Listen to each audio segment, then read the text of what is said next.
for joining me. I'm AJ of EverythingAJ's, and today I want to show you a little bit more about my custom details and what I do to kind of keep myself a bit separate from the pack of Suncatcher makers, so to speak. A lot of people do beaded Suncatchers. They also do, other designs of Suncatchers, but I just wanted to kind of show you how I make myself a little bit different from the pack.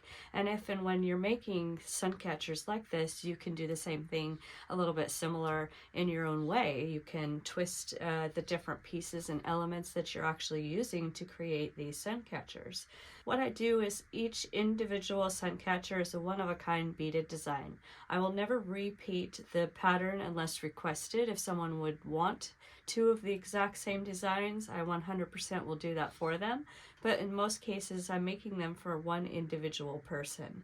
And on top of that, what I thought was an interesting way to go about it was to do each individual charm that could be swapped out, so I can change the charms and the person can actually get the specific color and charm that they would like to hang on the Suncatchers as well. That's just a couple of things that I know separate myself a little bit, so to speak, from everyone else, and what they're doing with their beaded Suncatchers specifically is I've never really seen a charm hanging off of any of them.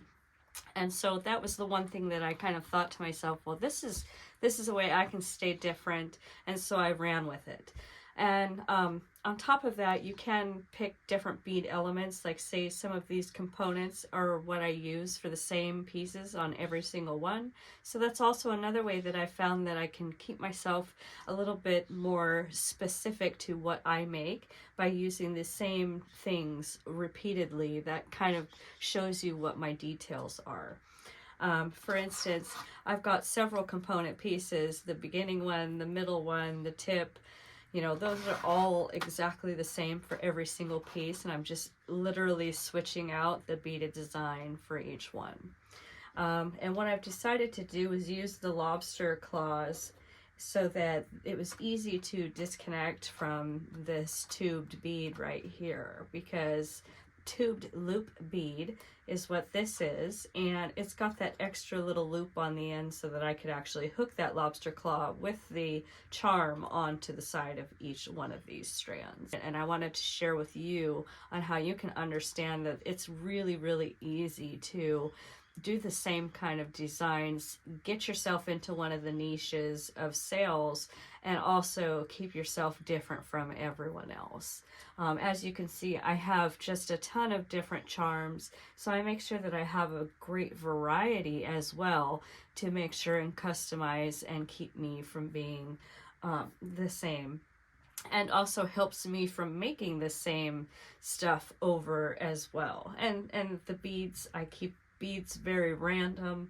I purchase them from not only one supplier, so that keeps me from being kind of stuck with only so many different styles that I could possibly come up with. I feel that being random and each one as a one-of-a-kind design just keeps me fresh, keeps me going, and it's going to help you find something that's a little bit more specified to your style and taste as well, I believe.